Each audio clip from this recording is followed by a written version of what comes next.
오늘 함께 나눌 하나님의 말씀은 마태복음서 16장 5절에서 13절까지의 말씀입니다. 마태복음서 16장 5절에서 12절까지의 말씀, 저와 여러분이 한 절씩 교독하겠습니다. 제자들이 건너편에 이르렀는데 그들은 빵을 가져오는 것을 잊었다. 예수께서 그들에게 말씀하셨다. 너희는 안식과 자라나가 사람의 사람에게 그들을 준비하고 그들은 서로 수군거리며 말하였다.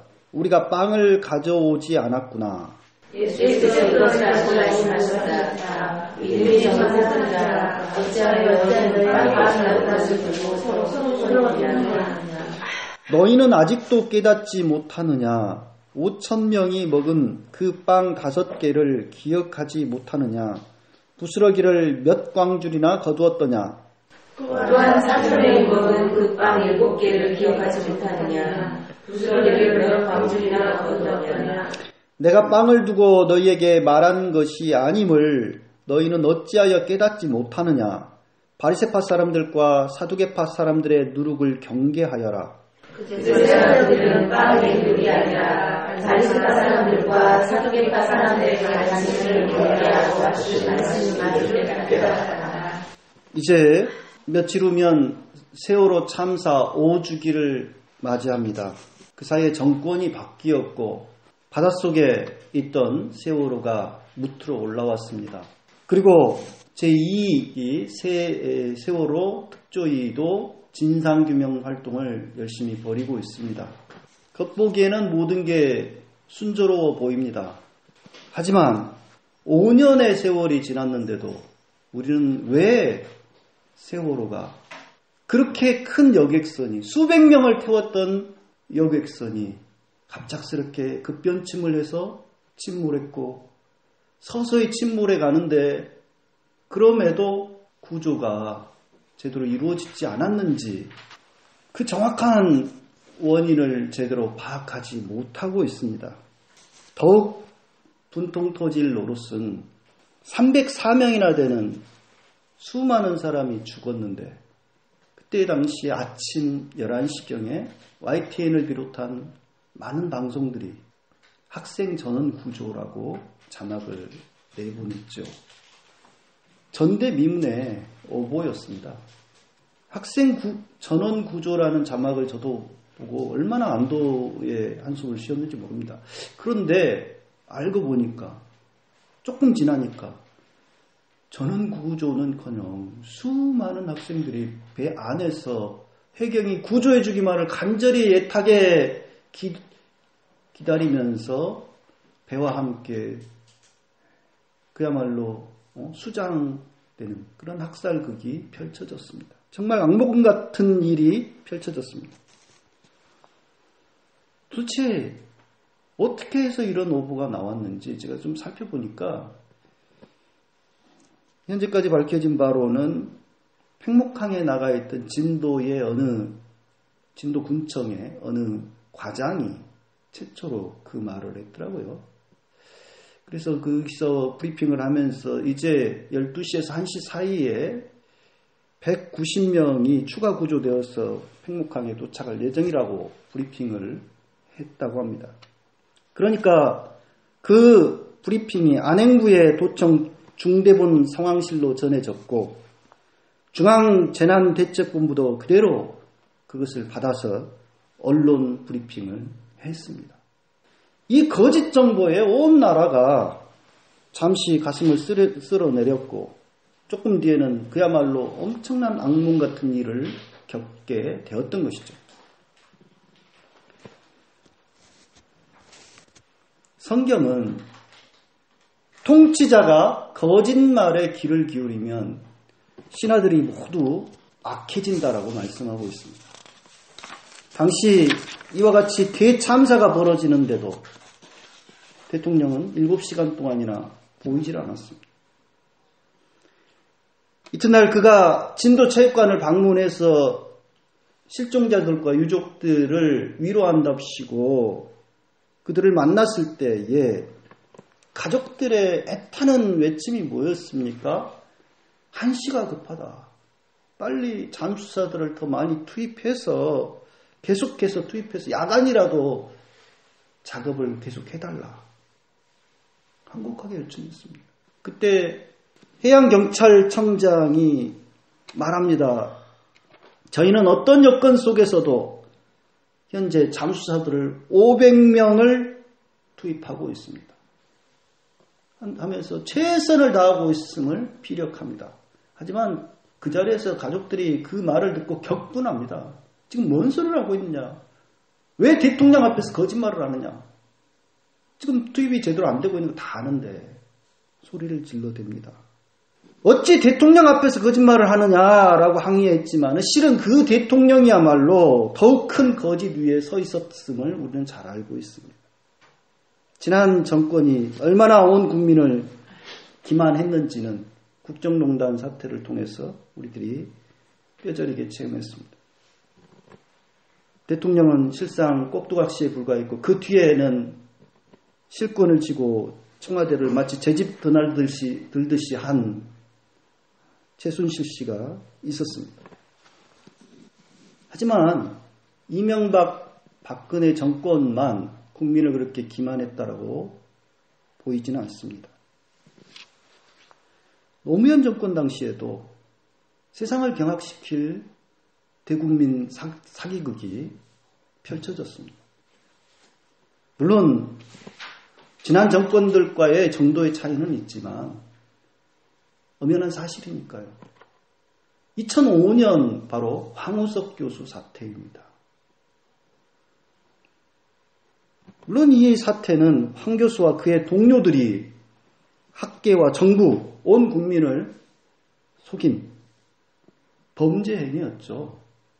하지만 그 추악한 범죄 행위를 제대로 검증해내지 못한 학계와 정부, 그래서 그 사람을, 황우석 교수라는 사람을 국민 영웅으로 띄운 그 엄연한 잘못은, 그 책임은 피할 수가 없습니다.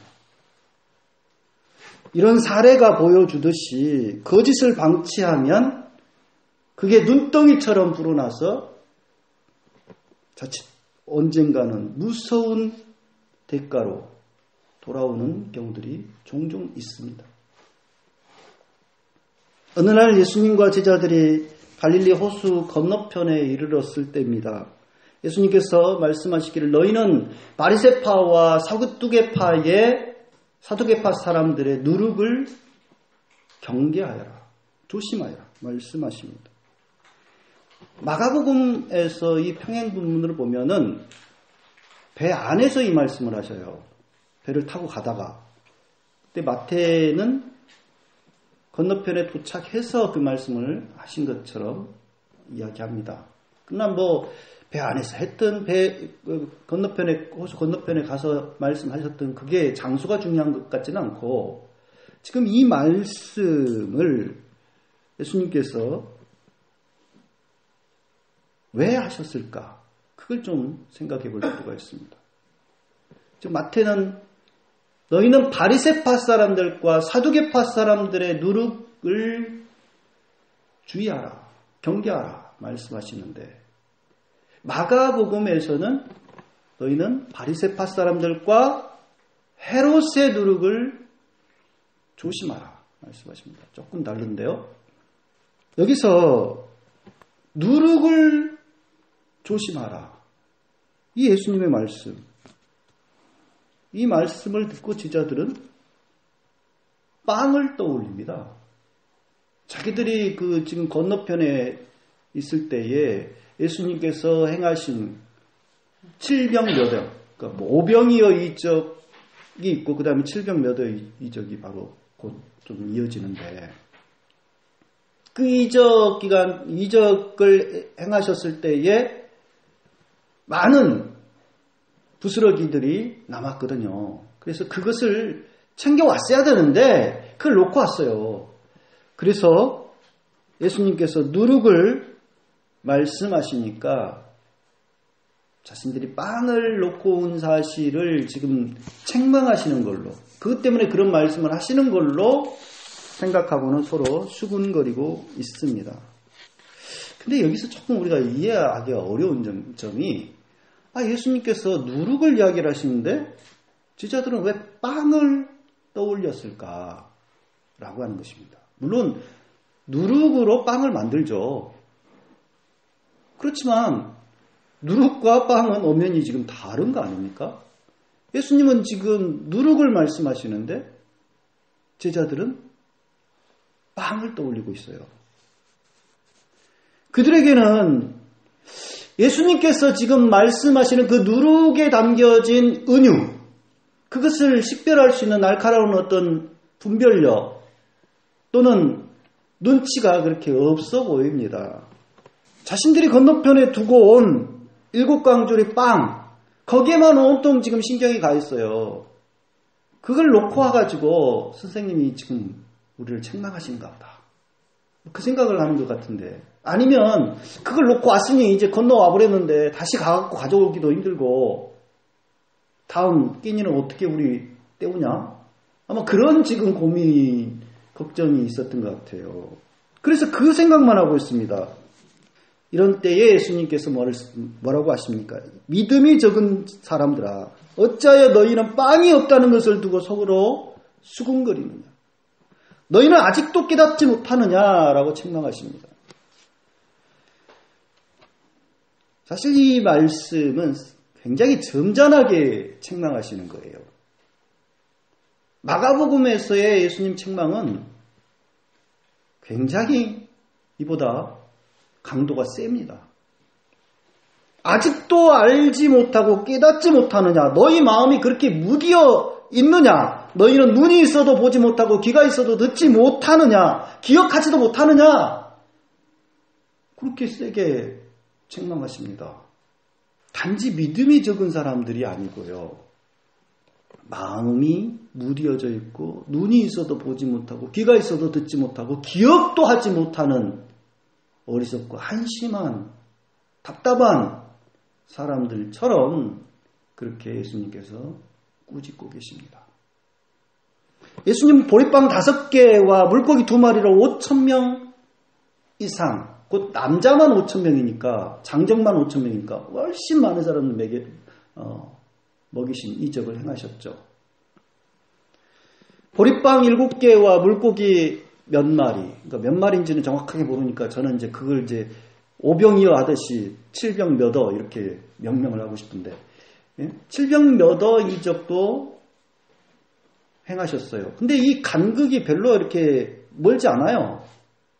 지금 마태복음 14장에 오병이어 이적이 나오는데 15장에 7병 몇어 사건이 바로 이어지거든요.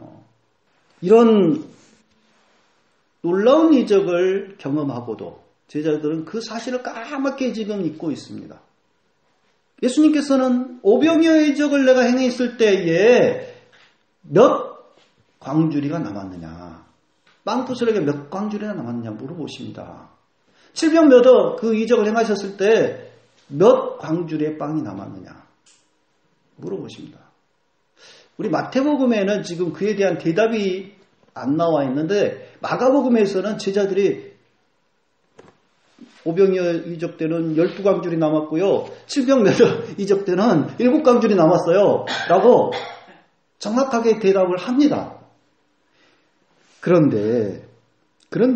마태복음에서는 너희가 아직도 깨닫지 못하느냐? 이렇게 예수님께서 말씀하셨을 때에 그제서야 그들은 빵의 누룩이 아니라 바리새파 사람들과 사두개파 사람들의 가르침을 경계하라고 하시는 말씀인 줄 깨달았더라. 이렇게 설명을 덧붙여놨습니다. 그러니까 제자들이 깨달아요, 안 깨달아요? 예수님의 그런 말씀을 듣고 깨달아요, 제자들이. 근데요, 이거는 상당히 제자들의 체면을 세워주는 말씀이에요. 마가복음의 평행 본문에 보면 제자들이 끝내 깨닫지 못해요. 예수님이 그렇게 책망을 하시는데도 깨달았다는 내용은 없습니다.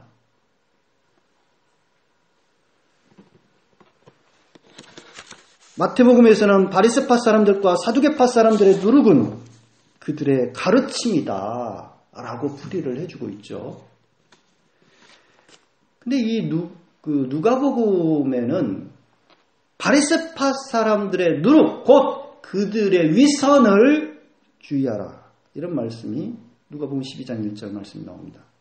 그러니까 이 누룩의 의미가 바리새파 사람들의 가르침인지 그들의 위선인지 뭐 정확한 의미는 우리가 알기는 어렵지만 그러나 그들의 가르침이 됐든 위선이 됐든 간에 그런 것들을 조심하라 라고 지금 당부하신 거 아닙니까?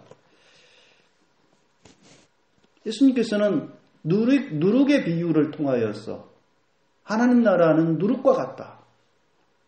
한 여인이 누룩을 가져다가 가루 섬알에 밀가루 이 반죽 섬알에 넣었더니 다음날 보니까 다 온통 부풀어졌다. 말씀하시잖아요. 이 비유에서 누룩의 이미지는 좋은 이미지입니까? 나쁜 이미지입니까? 아주 좋은 이미지죠. 하나님 나라의 핵심 요소 아닙니까?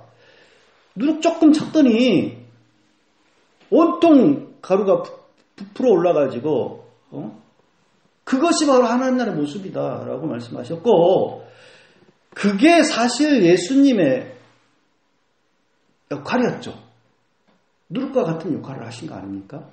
그래서 하나님 나라를 이루어 가시는 누룩 같은 역할을 보여주셨고 우리들에게 요구하고 계시는 건데요. 그런데 같은 누룩인데 오늘 말씀해 보니까 바리새파 사람들과 사두개파 사람들과 헤롯의 누룩을 조심하고 경계하여라 말씀하십니다. 번디 이 누룩이라고 하는 것은 유대인들한테 좋은 이미지가 아니에요. 누룩은 구약시대부터 악과 부패를 전염시키는 상징이었습니다. 그것을 완전히 뒤집어서 예수께서 하나님 나라의 이미지로 사용을 하신 거죠. 근데 여기서는 오늘 말씀에서는 악하고 조심해야 할 누룩도 있다라고 하는 것을 분명하게 지적하고 계십니다. 예수님과 거의 동시대에 살았던 알렉산드리아 출신의 유대인 철학자 필론이라는 사람이 있습니다. 그 필론에 따르면은 예수님 시대에 바리새파 사람들이 몇 명 정도가 있었냐면 6,000명 정도 있었다고 합니다. 물론 사두개파 사람들 귀족들이고 아주 소수입니다. 그보다 훨씬 더 적습니다. 헤롯 땅 같은 경우는 헤롯 안티파스 집안을 갖다가 중심으로 해가지고 정치적인 권력을 쟁취하려고 하는 정파죠. 나머지 앞에 두 개는 그냥 종교적인 종파라고 할 수 있겠고요. 근데 그들의 입장이 다 달라요. 그죠? 정치적인 입장이 다 다릅니다. 또 종교적인 입장도 다르고. 근데 딱 하나가 되잖아요. 나중에. 뭘 위해서? 예수님 죽이는 데는 하나가 돼요. 이들이. 공모를 하지 않습니까? 요세푸스라고 하는 유대 역사가에 따르면은 그때 예수님 시대에 살던 유대인들은 하나님께 희생을 드릴 때나 기도할 때나 제사를 드릴 때나 반드시 바리새파 사람들의 조언을 구했다고 그랬어요. 바리새파 사람들이 시키는 대로 했다고 그랬어요. 바리새파 사람들을 굉장히 평소에 존경했다고 했습니다. 바리새파 사람들이 아주 검소하게 생활하면서 그렇게 철저하게 또 율법을 지키면서 살려고 애를 썼고 그런 모습들이 백성의 존경을 받았던 걸로 보입니다. 그런데 예수님 시각에서 바리새파 사람들은 아주 악한 사람들입니다.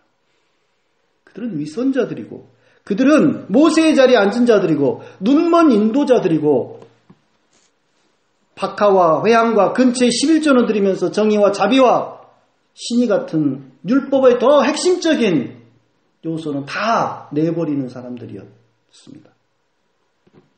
겉으로 볼 때는 상당히 훌륭하고 존경스럽고 아주 경건하고 하나님을 잘 섬기는 사람들처럼 보입니다. 그러나 예수님의 날카로운 시선은 그들이 얼마나 가증한 자들인지 분명하게 알고 계십니다. 간파하고 계십니다. 사도 바울은 묵은 누룩, 곧 악의와 악독이라는 누룩을 넣은 빵으로 절기를 지키지 말고 성실과 진실을 누룩으로 삼아서 누룩 없이 빚은 빵으로 지키자라고 말씀합니다. 누룩이라고 다 같은 누룩이 아닙니다. 누룩 중에는 하나님 나라를 만드는 그야말로 소금과 같은 아주 소중한 누룩이 있지만 세상의 악을 증폭시키는 악독한 누룩들도 그야말로 곳곳에서 퍼져나가고 있음을 우리들이 알아야 됩니다. 사도 바울이 말씀한 대로 이 땅에 거짓되고 사악한 악독한 누룩들은 우리가 제거해야 됩니다. 그대로 방치해서는 안 됩니다. 그리고 우리 모두가 하나님 나라를 지금보다 더욱 잘 부풀어 오를 수 있도록 그러한 선한 누룩, 거룩한 누룩으로 되어서 그런 역할들을 잘 감당할 때에 이 땅 가운데 하나님 나라가 잘 부풀어 오르고 만들어질 수 있으리라고 합니다. 함께 기도하겠습니다.